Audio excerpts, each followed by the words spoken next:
কাঁচকলা আলুর পোস্ত। তো আমি এখানে নিয়ে নিয়েছি 5 পিস কাঁচকলা, 3টে আলু ছোট ছোট করে কেটে পোস্ত বানাবো।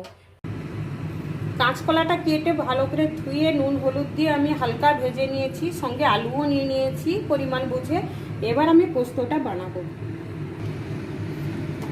লং দিচ্ছি,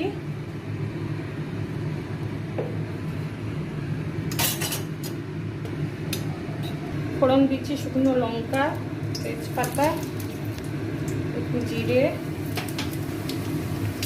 লঙ্কা হলুদের পেস্ট। পোস্তটা আমি বেটে রেখেছি, পোস্তটা অল্প একটু জল দিয়ে আমি দিয়ে দিচ্ছি। পোস্ত বাটা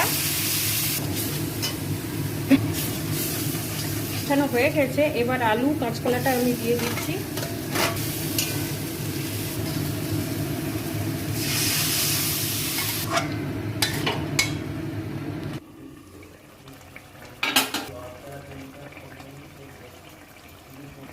নুন দিলাম, এবারে আমি উপরে একটু ঘি দিয়ে দেবো, 1 চামচ।